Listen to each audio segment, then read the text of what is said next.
نستعينه ونستغفره ونعوذ بالله من شرور أنفسنا ومن سيئات أعمالنا من يهده الله فلا مضل له ومن يضلل فلا هادي له وأشهد أن لا إله إلا الله وحده لا شريك له وأشهد أن محمدا عبده ورسوله يا أيها الذين آمنوا اتقوا الله حق تقاته ولا تموتن إلا وأنتم مسلمون يا أيها الناس اتقوا ربكم الذي خلقكم من نفس واحدة وخلق منها زوجها وبث منهما رجالا كثيرا ونساء واتقوا الله الذي تساءلون به والأرحام إن الله كان عليكم رقيبا يا أيها الذين آمنوا اتقوا الله وقولوا قولا سديدا يصلح لكم أعمالكم ويغفر لكم ذنوبكم ومن يطع الله ورسوله فقد فاز فوزا عظيما أما بعد سيدنا الله السلام عليكم ورحمة الله وبركاته. Donc Inch'Allah, nous avons prévu de faire une conférence en ligne avec les frères qui sont de la diaspora qui ont proposé qu'on fasse un live à partir de 19h, mais malheureusement il y avait un souci par rapport au décalage horaire, parce que là où il se trouve, il est 18h et quelques maintenant, pendant que nous, ici, on est à 19h. Donc, il y avait un problème de décalage horaire.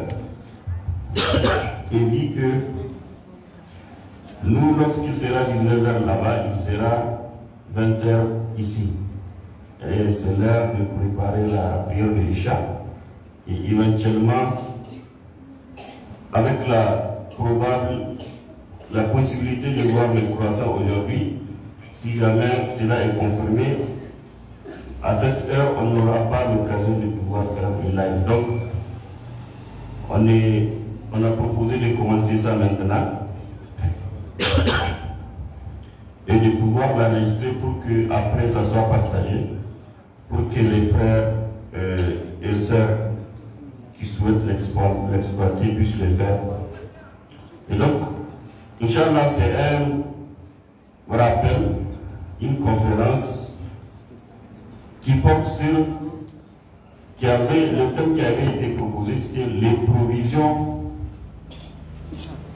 des jeûneurs. Les provisions des jeûneurs.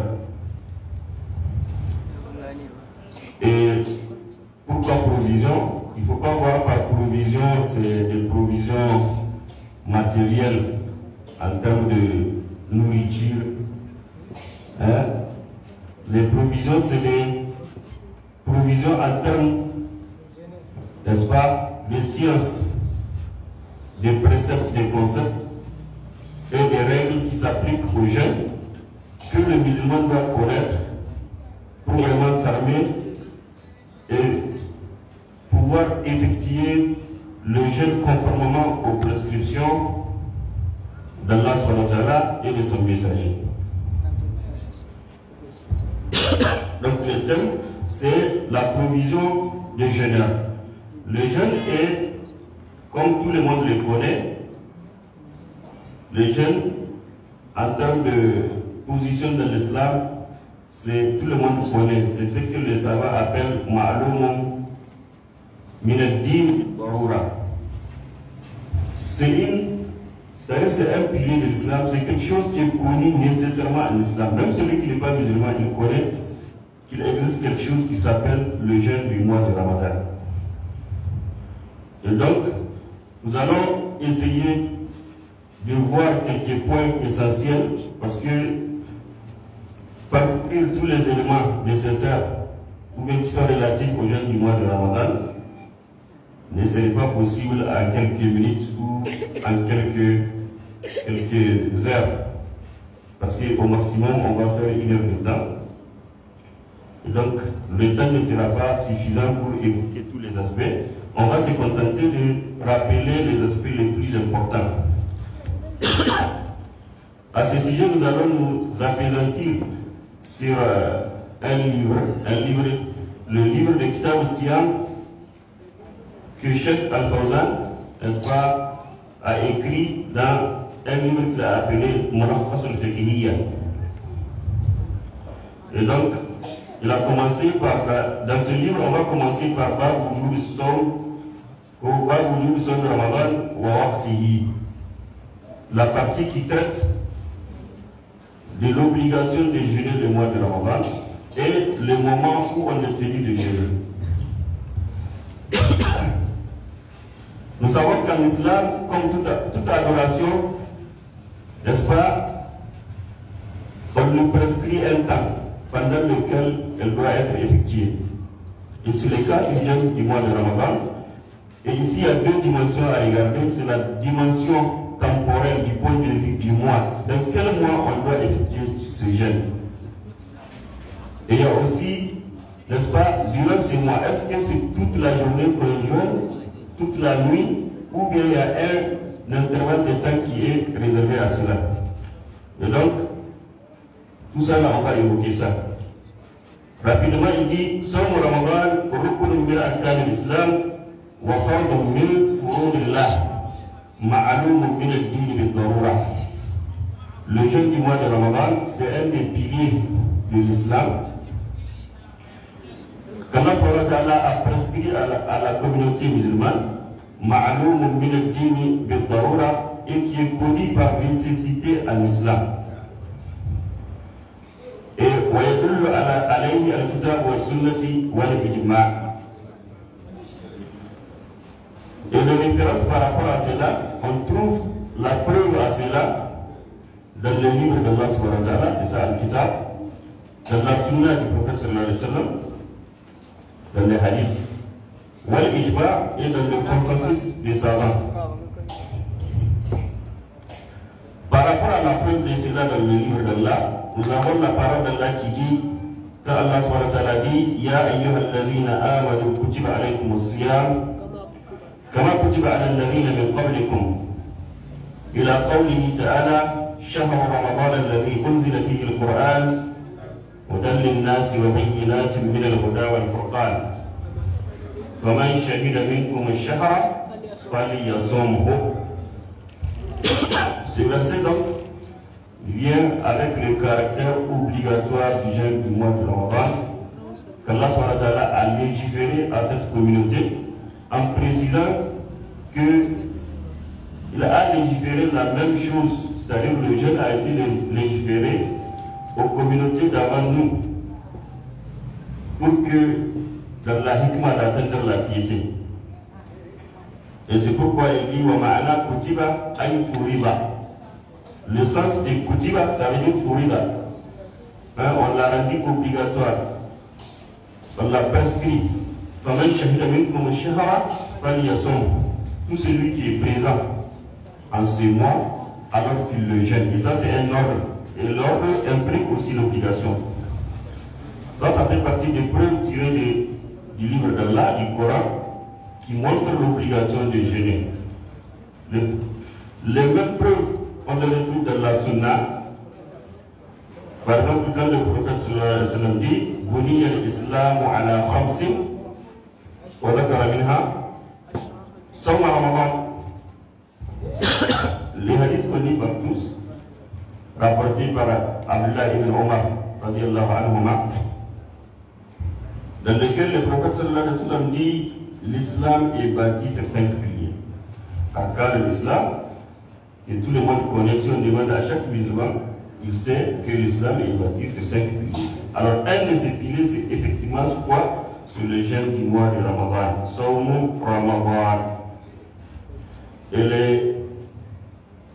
les hadiths qui parlent de l'obligation ou bien du caractère obligatoire et du fait que c'est un pilier de l'islam, que le jeûner le mois de Ramadan est un pilier de l'islam, sont nombreux. Il y a aussi al-ijma' wa ajma' al-muslimuna ala wujudi sawmihi. Le consensus de la Ummah islamique est que tous sont unanimes que le jeûne du mois de Ramadan est une obligation. De ce fait, man ankarahu kafara. Tout celui qui réunit le caractère obligatoire du jeûne du mois de Ramadan, il devient mécréant.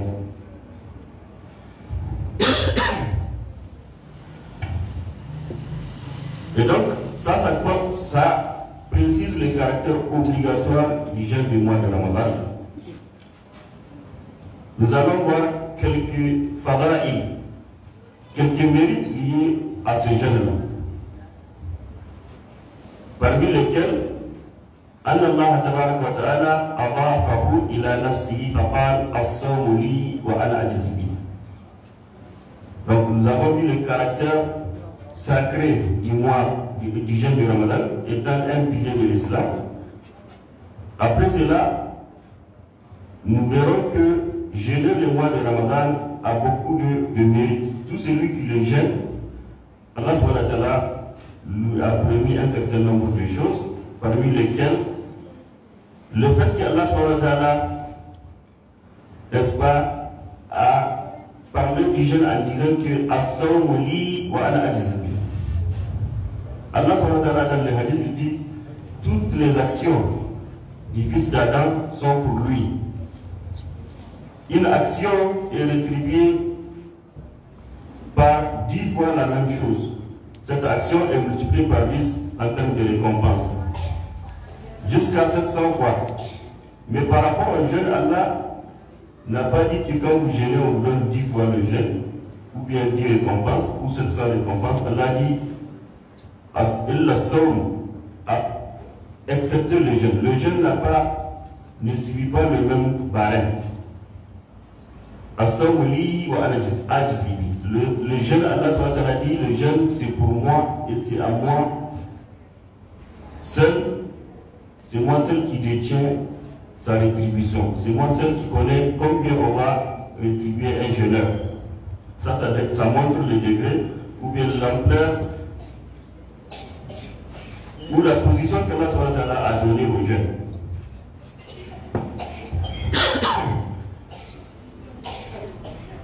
Parmi les mérites du jeûne, il y a le fait que toutes les trois aspects de la patience, de l'endurance se retrouvent dans le jeûne. As-sabr. Nous connaissons as-sabr, la patience ou l'endurance. On la retrouve à 3 niveaux. La patience, as-sabr, al-adab, as-sabr, al-ta'at, as-sabr, al-masa'ib. Le fait de patienter par rapport à ce qui nous attend comme malheur. Le fait de patienter par rapport à l'adoration d'Allah subhanahu wa ta'ala. Pour adorer Allah subhanahu wa ta'ala, il faut patienter. Et le fait de patienter face aux interdits d'Allah subhanahu wa ta'ala pour ne pas les commettre. Et donc, dans le jeûne, on trouve tout cela. Il y a aussi le fait que le jeûne va intercéder pour celui qui l'a effectué correctement le jour de la rédemption. Et donc, le jeûne fait partie des œuvres par rapport auxquelles Allah subhanahu wa ta'ala a promis à ceux qui l'accomplissent, n'est-ce pas, le pardon de ses péchés, l'expiation de ses péchés. C'est pourquoi on retrouve beaucoup de hadiths où le prophète sallallahu alayhi wa sallam dit Man sama Ramadana imanan wa ihtisaban ghufira lahu ma taqaddama min dhanbi. Celui qui jeûne le mois de Ramadan avec foi et conviction d'avoir la rétribution, on va lui pardonner ses péchés passés. Voilà un peu quelques mérites par rapport au jeûne du mois de Ramadan. On ne peut pas les énumérer tous, mais nous les connaissons. Il y a le fait que pendant les mois, les portes du paradis sont ouvertes, celles de l'enfer sont fermées, les démons sont enchaînés. N'est-ce pas? Au paradis, il y a une porte qui s'appelle Ar-Rayyan, par laquelle ne rentre que celui qui est jeûneur. Tout cela montre le caractère privilégié du jeûne auprès de Allah subhanahu wa ta'ala. C'est pourquoi nous allons essayer de définir alors c'est quoi le jeûne. Quand on vous demande, quand on vous pose une question, c'est quoi le jeûne? Ma huwa siyam, as-sawm wa siyam. Hada masdar sama yasum sawman wa siyaman. As-siyam wa sawm, c'est la même chose. C'est le masdar du verbe sama. Et c'est quoi Sam? Ils disent que dans la langue, quand on dit Sam, ou Asiyam, ou Assom, ça veut dire Al-Imsak. Le fait de s'abstenir, de ne pas faire quelque chose. C'est ça Assom, ou Asiyam, Al-Imsak. Ça c'est l'Oratan. Mais Shar'an, ou Islahan, فهو التعبد لله سبحانه وتعالى بالإمساك عن الأكل والشرب وسائر المفطرات من طلوع الفجر إلى غروب الشمس. Vous allez, il y a beaucoup de définitions, mais l'essentiel, toutes les définitions ramènent ces aspects-là. Le premier aspect, c'est quoi? C'est une adoration. At-ta'abbud lillah. Le jeûne, c'est d'abord une adoration. Quand on le fait, c'est par rapport à l'adoration d'Allah subhanahu wa ta'ala. Qu'est-ce qu'on fait pour jeûner? C'est al-imsak, c'est le fait de se retenir min al-aqi, de manger, wa shurb, et le fait de boire, wa sa'il al-mufattirat, et de se retenir de tout ce qui annule le jeûne. À partir de quand? Min tulu il-fajri et là, jusqu'au coucher du soleil. Dans cette définition, qu'est-ce qu'on va remarquer? D'autres définitions, par exemple, lui, il dit الصوم في الشرع هو الإمساك بنية عن أشياء مخصوصة من أكل وشرب وجماع وغير ذلك مما ورد به الشرع. ويتبع ذلك الإمساك عن الرفث والفسوق. Ça c'est la définition de Cheikh Al-Fawzan. Il dit, c'est quoi le jeûne? Le jeûne, c'est le fait de se retenir avec l'intention d'adorer Allah subhanahu wa ta'ala. Et ça nous montre la place privilégiée, la place particulière de l'intention par rapport au jeûne. Parce qu'un jeûne, tous les imsak qu'on va faire, c'est-à-dire toute l'abstention qu'on va observer, tant que ce n'est pas dans l'intention d'adorer Allah subhanahu wa ta'ala, on ne va pas appeler ça asiyam par rapport à la sharia. Et donc, il dit biniyatin al-ashiya al-makhsusa. Et le fait de s'abstenir là, c'est par rapport à des choses bien particulières, bien précises. Ce n'est pas de toutes choses qu'on s'abstient. Par exemple, en jeûnant, on ne s'abstient pas, par exemple, de parler. Ce n'est pas parce qu'on jeûne qu'on dit qu'on ne va pas parler. Non. Dans la charia, le jeûne n'interdit pas de parler. On ne s'abstient pas de parler, par exemple. Mais on s'abstient de manger, on s'abstient de boire, on s'abstient d'avoir des relations avec son conjoint. Et de tout ce qui a été, n'est-ce pas, identifié comme faisant partie des annégatifs du jeûne.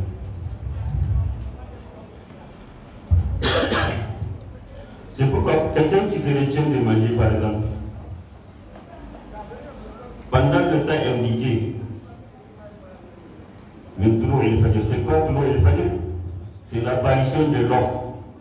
Mais quel genre de or? Les rabbins ont dit qu'il y a deux sortes d'or. Il y a l'or où la lumière, n'est-ce pas, est verticale, et il y a l'or où la lumière est horizontale, c'est-à-dire transversale. Elle s'étale sur l'horizon. Là, c'est ça l'or. Et c'est par rapport à ça qu'Allah a dit وَكُلُوا وَاشْرَبُوا حَتَّى يَتَبَيَّنَ لَكُمُ الْخَيْطُ الْأَبْيَضُ مِنَ الْخَيْطِ الْأَسْوَدِ مِنَ الْفَجْرِ ثُمَّ أَتِمُّوا الصِّيَامَ إِلَى اللَّيْلِ. Et donc cette définition, elle tire, n'est-ce pas, elle tire son sens de ce verset-là. Quand Allah a dit أُحِلَّ لَكُمْ لَيْلَةَ الصِّيَامِ الرَّفَثُ إِلَى نِسَائِكُمْ هُنَّ لِبَاسٌ لَكُمْ وَأَنْتُمْ لِبَاسٌ لَهُنَّ علم الله أنكم كنتم تختارون أنفسكم فتاب عليكم وعفى عنكم. Il dit فالآن باشروهن وابتغوا ما كتب الله لكم وكلوا واشربوا حتى يتبين لكم الخيط الأبيض من الخيط الأسود من الفجر ثم أتموا الصيام إلى الليل. C'est pourquoi tout celui qui va définir le jeûne, il est tenu de préciser que dans le jeûne, on doit s'abstenir d'avoir des relations intimes. Parce que Allah subhanahu wa ta'ala a dit فَلَآنَ بَاشِرُوهُنَّ وَابْتَغُوا مَا كَتَبَ اللَّهُ لَكُمْ. Et il parle de la nuit. أُحِلَّ لَكُمْ لَيْلَةَ الصِّيَامِ الرَّفَثُ إِلَى نِسَائِكُم. Ça c'est le premier aspect. Le deuxième aspect, il dit وَكُلُوا et mangez. Le troisième, وَاشْرَبُوا et buvez. Pendant la nuit alors. Jusqu'à quand? حَتَّى يَتَبَيَّنَ لَكُمُ الْخَيْطُ الْأَبْيَضُ مِنَ الْخَيْطِ الْأَسْوَدِ مِنَ الْفَجْرِ. Jusqu'à ce qu'il vous soit, vous pouvez distinguer le fil blanc du fil noir min al-fajr. C'est-à-dire jusqu'à ce que vous distinguiez l'obscurité de la nuit. C'est ça le fil noir. Par rapport à la clarté du jour. Et c'est ça min al-fajr. C'est-à-dire la clarté qui s'étale. C'est ça qu'on a comparé à un fil blanc. Donc jusqu'à ce que cela apparaisse. Et là, maintenant, à partir de ce moment où vous distinguez le fil blanc, c'est-à-dire l'apparition de l'homme, vous devrez maintenant vous abstenir jusqu'à Al-Layl. Et Al-Layl, ça commence à partir de quand? À partir du coucher du soleil. Voilà l'intervalle défini pour pratiquer le jeûne. Et voilà les choses qui sont par rapport auxquelles on doit se retenir pour pratiquer le jeûne. On va voir d'autres, mais les versets à citer les plus importants. C'est-à-dire c'est le fait de s'abstenir, n'est-ce pas, d'avoir des relations intimes et le fait de s'abstenir de manger et de boire.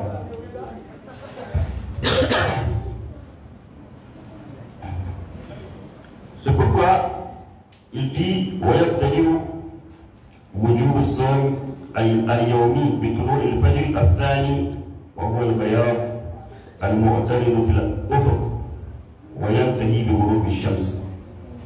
Et donc, de façon journalière, pour chaque jour, l'obligation de jeûner commence à partir de طلوع الفجر. Le fait, l'apparition de l'aube. L'aube où la lumière s'étend sur l'horizon, vers là où le soleil se lève, وهو بياض البياض المعترض في الأفق وينتهي بغروب الشمس. Et ça s'arrête au moment où le soleil se couche. قال تعالى فالآن باشروهن يعني الزوجات وابتغوا ما كتب الله لكم. Comme nous avons déjà parlé de ces versets.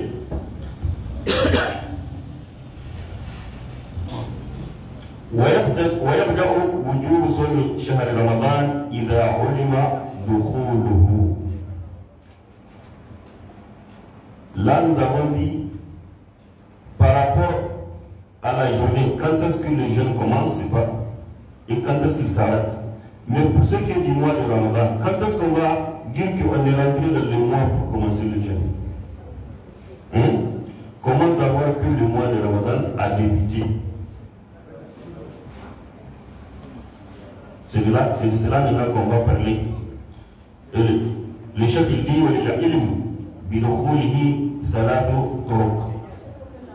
pour connaître ou bien pour savoir que le mois de Ramadan a commencé, nous avons trois voies, trois façons, trois moyens. La première voie, c'est le fait d'apercevoir le croissant lunaire. قال تعالى فمن شهد منكم الشهر فليصم. Celui qui observe le croissant lunaire alors qu'il jeûne. وقال النبي صلى الله عليه وسلم, et le prophète صلى الله عليه وسلم a dit صوموا لرؤيته, jeûnez à sa vision. فمن رأى الهلال بنفسه وجب عليه الصوم. C'est pourquoi le chef il dit alors tout celui qui observe le croissant, alors il est obligatoire pour lui d'observer le jeûne. Ça c'est la première voie. La deuxième voie, il dit الطريقة الثانية الشهادة على الرؤيا أو الإخبار عنها ويسام برؤية عدل مكلف. La deuxième façon, la personne, elle n'a pas pu observer le croissant elle-même, mais on l'a informé. elle a eu l'information, et cette information, elle provient de qui?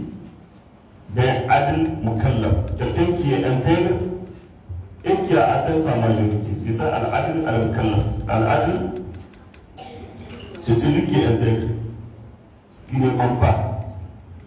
Al-mukallaf, c'est celui qui est musulman et qui a atteint l'âge de la majorité. C'est pourquoi quand ce n'est pas un musulman qui annonce avoir vu les croissants du mois de Ramadan, on n'accepte pas son témoignage. Et si c'est un enfant aussi qui n'a pas atteint la distinction, on acceptera aussi son témoignage. Et si c'est un fou aussi, on n'accepte pas le témoignage d'un fou, parce que ce n'est pas un mukallaf. Et cela suffit qu'il soit informé à travers ce canal, les qawli Ibn Omar. Parce que Ibn Omar, Abdullah Ibn Omar, il dit Tara al-Nasu al-Hilal. فأخبرت رسول الله صلى الله عليه وسلم أني رأيته فصام وأمر الناس بصومه وبصيامه. Nous avons un hadith, n'est-ce pas, que Abdullah ibn Omar, il dit, les gens se sont rassemblés pour observer le croissant, parce que c'est ça la pratique. Le 29e jour de chaque mois, les gens doivent aller observer si le croissant est apparu à l'horizon. Et donc, surtout les croissants vraiment qui ont une importance capitale pour commencer une adoration importante comme le mois de Ramadan. Le mois de Ramadan, le mois de Dhul Hijjah, c'est très important de déterminer leur commencement parce qu'il y a des adorations importantes liées à ces mois. Et donc, la pratique était que les gens se rassemblaient et chacun essayait d'observer. Celui qui le voit, il informe les autres. Et c'est dans cet exercice qu'Abdullah ibn Omar dit, pendant que les gens cherchaient à le voir, moi je l'ai vu, alors que les autres ne l'ont pas vu. Quand je l'ai vu, j'ai informé le prophète sallallahu alayhi wa sallam que je l'ai observé. Je viens de voir, d'apercevoir le croissant. Alors le prophète sallallahu alayhi wa sallam, il a dit, il a ordonné aux gens de jeûner. Et lui-même, il a observé le jeûne. Donc, dans ce hadith, qu'est-ce qu'on remarque? C'est que ce n'est pas évident que tout le monde voit le croissant. Parce que dans tous les compagnons qui étaient là, avec le prophète lui-même, qui cherchait à apercevoir le croissant, lui, il ne l'a pas aperçu. Les autres compagnons ne l'ont pas aperçu. C'était seulement Abdullah ibn Omar, parmi les compagnons, qui a pu observer le croissant. Et quand il en a informé le prophète sallallahu alayhi wa sallam, est-ce que le prophète sallallahu alayhi wa sallam a accepté son témoignage? Oui, il a accepté parce qu'il a ordonné aux gens de commencer le jeûne et considérer que le croissant, le mois de Ramadan donc a commencé.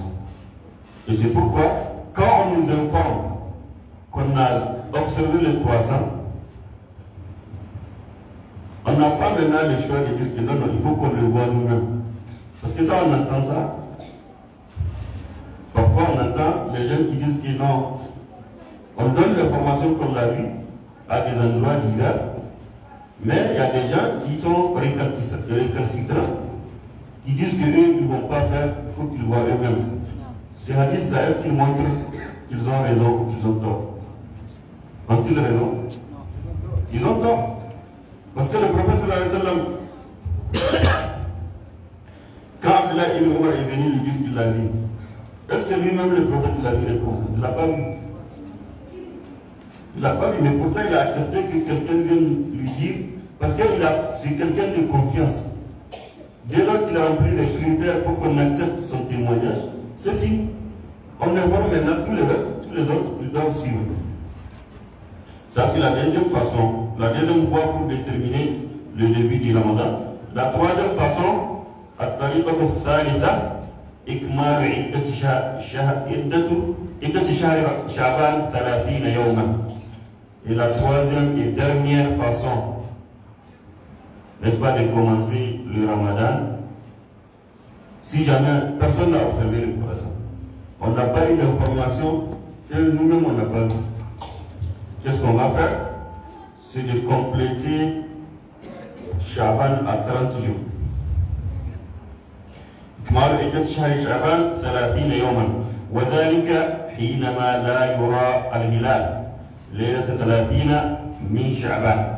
Et c'est là, quand on n'arrive pas à voir, à observer le croissant, la 30e nuit de Shaban. Là, on complète Shaban pour qu'il soit 30 jours. C'est-à-dire on augmente une journée.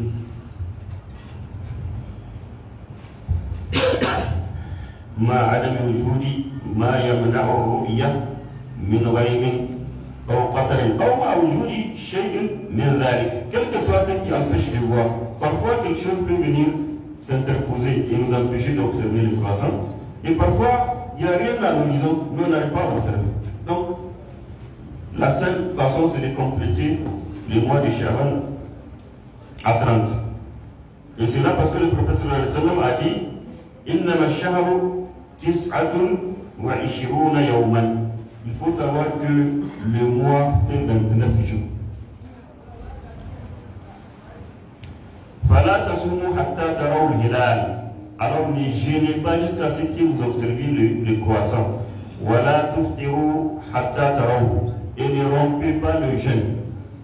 C'est-à-dire n'arrêtez pas de jeûner jusqu'à ce que vous l'observiez de nouveau. فإن غم عليكم. Si quelque chose s'interpose et vous empêche de l'observer, فقدروا له. Alors il dit فقدروا له et il dit ومعنى فقدروا له أي أتموا شهر شعبان 30. C'est que ça veut dire il faut alors compléter les mois de Shaban à 30 jours. لما ثبت في حديث أبي هريرة رضي الله عنه فإن غم عليكم فقدروا له 30 فعدوا 30. Parce qu'il y a un autre hadith qui Abu Huraira où le professeur il dit quand quelque chose vous empêche de voir le croissant, alors comptez 30 jours. C'est-à-dire comptez le mois de Shaban à 30 jours. Et dès qu'il y a 30, en islam il n'y a pas 31. Et si nous observons ces hadiths, qu'est-ce que nous allons remarquer? C'est que le mois par défaut il fait combien de jours? Par défaut, le mois il fait combien de jours? Ah 29 jours. C'est 29 jours. Le mois lunaire par défaut, il fait 29 jours. Et c'est ça qui est difficile peut-être à comprendre par certains. Ou vous allez entendre des gens qui disent nous sommes condamnés à jeûner toujours Ramadan 29 jours. Hein? Vous avez entendu ça, non? Il y a quelqu'un qui s'est plaigné, comment se fait-il que chaque fois nous c'est 29-29? Mais où est le problème? Hein? Le prophète il a dit quoi? Le mois il fait combien de jours? Il dit 29. Seulement s'il fait 29 et que quelque chose vous empêche de le voir, dans ce cas, complétez-le à 30. C'est tout. Mais pourquoi alors se plaindre du fait qu'on n'a jamais fait 30 jours? Mais qui vous a demandé d'avoir de faire 30? Qu'est-ce qu'il veut? Il veut que si on voit le croissant, à partir du 29e jour, on continue de jeûner pour juste une fois faire 30. Si on le fait, on a contredit le hadith du professeur. Donc, il ne faut jamais se sentir gêné d'avoir toujours fait 29 jours. Parce que la base, c'est comme ça. La base, c'est le 29 jours. Alors, là, il y a un tambi où il y a quelque chose d'important à voir. Si, par exemple, on vous pose une question, Ra'a shakhsun hilal Ramadan wahdahu, hal alayhi an yasumahu, wa idha kana kadhalika, hal min dalil? C'est une question qui a été posée. Parce que le chef a énuméré 3 façons d'observer le croissant. Soit vous-même vous l'observez, soit quelqu'un vous informe, soit le mois a complété 30 jours. Alors, il se peut que quelqu'un voit le croissant, mais ce n'est pas à lui, c'est pas lui l'autorité qui va ordonner aux gens de jeûner. Ce n'est pas à lui de donner l'information pour que les autres prennent en considération la vision ou bien l'entrée du mois. Et lui, il va porter l'information à qui de droit? Maintenant, quand il amène l'information, on n'a pas accepté. Parce qu'on n'a pas dit que tout celui qui amène l'information, il faut accepter aussi. Ou bien? Donc, il amène l'information, on n'a pas accepté. Mais lui, il est convaincu qu'il a observé.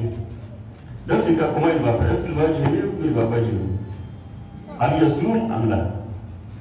Il a vu le croissant, il a porté l'information, mais on n'a pas accepté son témoignage. Est-ce qu'il doit gêner ou il ne doit pas gêner? Hein? Il ne doit pas gêner. Pourquoi? Voilà, il y a certains qui disent qu'il doit gêner, d'autres qui disent qu'il ne doit pas gêner. Et c'est ainsi que les savants même se sont divergés. Je vais vous lire leurs avis. N'est-ce pas? Et donc, il dit, par rapport à cette question, les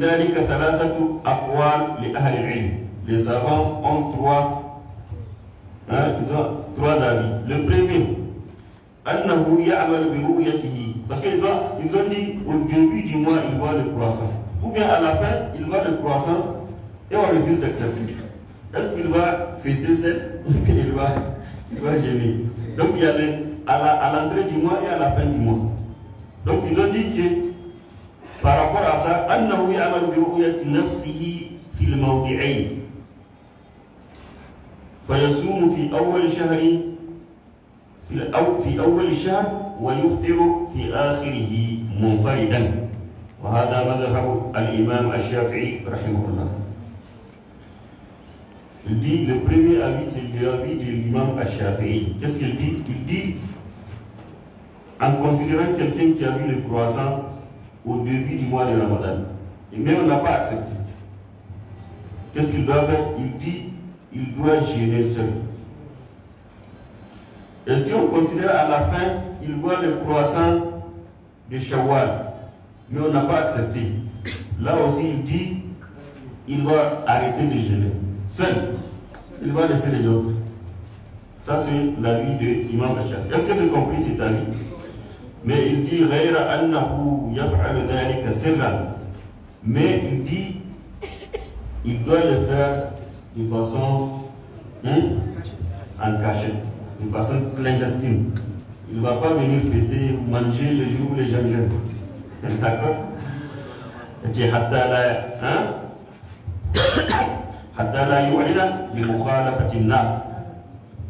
qu'il ne vienne pas de façon, comment on appelle ça? De façon visible montrer aux gens que lui ne gêne pas.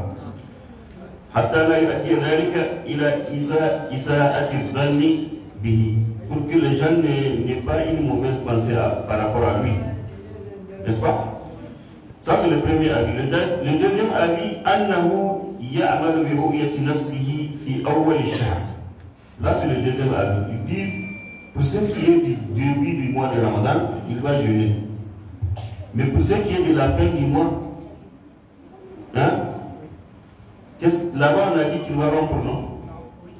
Le premier avis. Mais le deuxième avis, ils disent, même le deuxième, أما في آخر الشهر فلا يعمل برؤية نفسه وإنما يفطر مع الناس.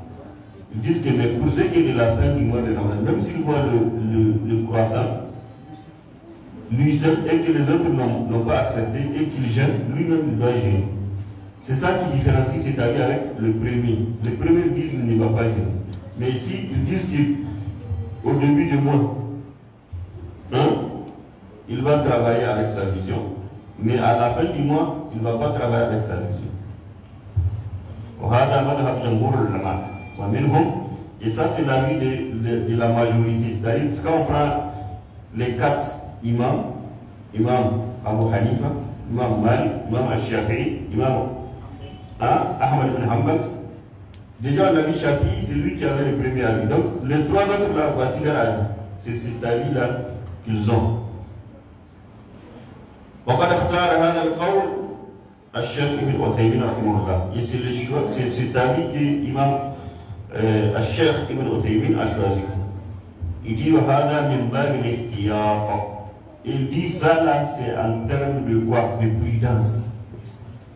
C'est en termes de prudence, parce que là, on l'a fait gêner au début et à la fin. Il dit par prudence, il préfère cet avis. Enfin, le troisième avis, القول الثالث أنه لا يعمل برؤية نفسه في الموضعين فيصوم ويفطر مع الناس. Le troisième et dernier avis, ils disent أنه لا يعمل برؤيته. S'il porte l'information et qu'on n'a pas accepté, il n'a pas à travailler avec ce qu'il a vu. Lui-même, il considère qu'il n'a pas vu. Pour qu'il gêne et arrête de gêner avec le reste de la communauté. Et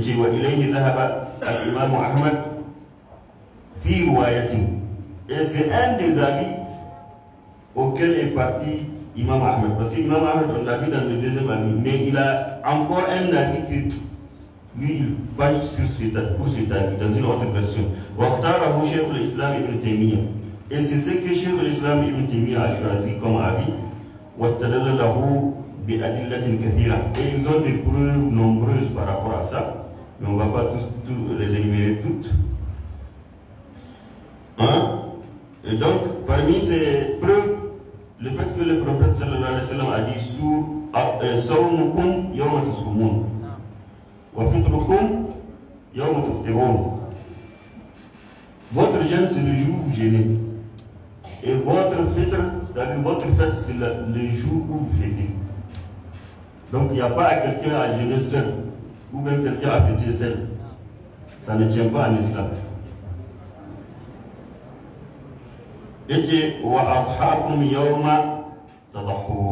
Et votre sacrifice, c'est le jour où vous faites le sacrifice. Ça fait partie des preuves. Une autre preuve, il y a un autre hadith où le prophète sallallahu alayhi wa sallam a dit As-sawm yawma tasumun wal fitru yawma tuftirun wal adha yawma tadahhur. Qala at-Tirmidhi hadha hadithun hasanun gharib. Il a presque le même sens que le précédent. Il y a aussi As-sawm wal fitru ma'al jama'a wa adamu an-nas. Pourquoi ils ont dit le sens de tous ces hadiths qu'on vient de citer, c'est que le jeûne, c'est le jour où on jeûne avec le groupe. Maintenant, et le fitr aussi, la fête du mois de Ramadan, c'est ça qu'on appelle Eid al-Fitr. Donc, al-Fitr, c'est le fait de. On a fini le Ramadan et on commence maintenant à manger et boire et faire tout ce qu'on veut pendant la journée. Parce qu'on estime qu'on a fini le mois de Ramadan. Et donc, il dit Ma'al Jama', c'est avec la communauté. Quelqu'un ne peut pas le faire seul. Et ils ont encore prouvé leur parole par rapport au fait que si quelqu'un, par exemple, observait le croissant des Zulhijja lui seul, et la communauté n'a pas accepté, est-ce qu'il peut aller le jour de Arafat seul? Il ne peut pas aller. Hein? Ils ont dit que ça fait partie des preuves qui montrent que c'est des adorations collectives. Quelqu'un ne peut pas se soustraire et le faire seul. Et ça, vraiment, ça fait partie, c'est des preuves vraiment qui sont fortes. Hein? Parce qu'ils ont dit Inna Allah subhanahu wa ta'ala allaka al-hukma bil-hilal والشهر فقال تعالى يسألونك عن الأهلة قل هي مواقيت للناس والحج. إذن دي والهلال اسم لما يستهل به أي يعلن به ويجهر به. Ils ont dit le même hilal, c'est un moyen avec lequel on diffuse une information. Et donc si l'information s'arrête à une personne, est-ce que c'est une diffusion? Ils disent que par rapport à ça, même le mot hilal, le mot shahar, et shahar aussi c'est quelque chose qui est répandu. C'est ça shahar, mashkour, qui est connu de tous. Mais si c'est une seule personne qui connaît que le mot a commencé, est-ce que c'est shahar? C'est pas mashkour. Donc, wallahu alam, voici tous les avis. Donc, et ça, le dernier avis est certainement l'avis que je trouve le plus plausible. Si vous voyez le croissant et qu'on n'a pas accepté, vous-même vous n'avez pas vu. C'est fini. Vous commencez avec les gens et vous finissez avec les gens. Maintenant, est-ce qu'il y a une autre façon d'estimer ou bien de savoir que le mois a commencé à part ces trois façons. Il n'y en a pas. Il n'y en a pas. Il n'y a pas à faire des calculs pour dire que les calculs astronomiques ont montré que les croissants doivent commencer tel jour. Il n'y a pas cela. En islam, on n'a pas cela parce que tout est clair. Le prophète sallallahu alayhi wa sallam a dit Soumu li ru'yati wa afdiru li ru'yati. Fa in humma alaykum faqduru fa'idru thalathin. Jeûnez comme vous l'observez. Arrêtez de jeûner comme vous l'observez. Quand quelque chose vous empêche de le voir, comptez 30. C'est fini. Est-ce qu'il y a une autre façon de le faire? Il n'y a pas donc à calculer, dire que les calculs astronomiques ont montré que ceci, c'est là. Il n'y a pas ça, il n'y a pas ça en islam. Et ça aussi, ça fait partie des choses qui ont commencé à pointer une certaine fitna dans la Oumma. Il y a quelqu'un qui a l'habitude de se baser sur ces calculs pour infirmer le fait même qu'on ait observé le Coran. On donne l'information, lui il dit que les calculs ont montré que ce n'est pas possible. Donc, comment on va faire? On va délaisser les hadiths du prophète sallallahu alayhi wa sallam pour travailler avec son calcul. Hein? Voilà. Donc, il n'y a pas de place pour le calcul. Le calcul peut peut-être nous aider à chercher à les voir. Mais si on ne les voit pas, on ne va pas travailler avec les calculs. C'est fini. Les calculs tombent. Donc, nous arrivons aux conditions du jeûne. Parce que mais on a combien de minutes là? Je ne sais pas ce qu'on doit. On n'a même pas atteint une heure. On n'a pas atteint une heure, mais il est l'heure de prier. Est-ce qu'il y a une information par rapport au croissant? C'est vu ou c'est pas vu? C'est vu. Hein?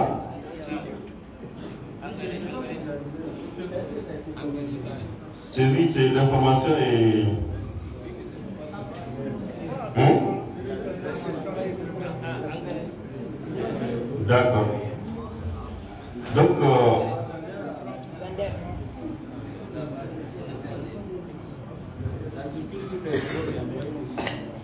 ah, c'est sur les réseaux sociaux.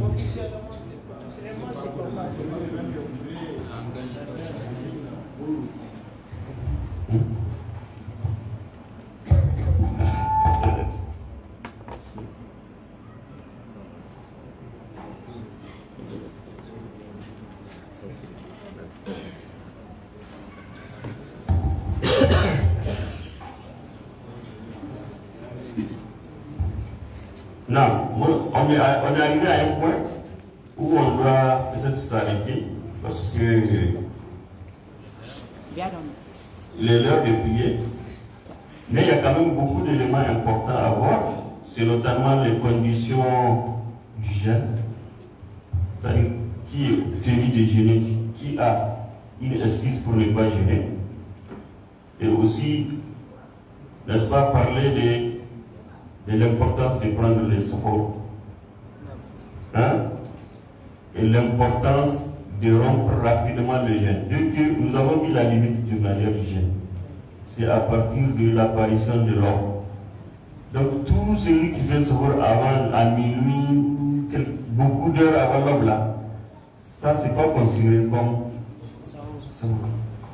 Même s'il prend, il dit que c'est secours, c'est-à-dire il n'est pas rentré dans le moment idéal pour faire. Parce que ce jour, on veut qu'il soit limite, presque à la limite de l'heure. Et les fêtes, c'est-à-dire le fait de rompre le jeûne, on veut que ça soit immédiatement après le coucher du soleil. Donc ce n'est pas nécessaire de retarder. Et le prophète sallallahu alayhi wa sallam a dit Tasahharu fa inna fi sahuri barak.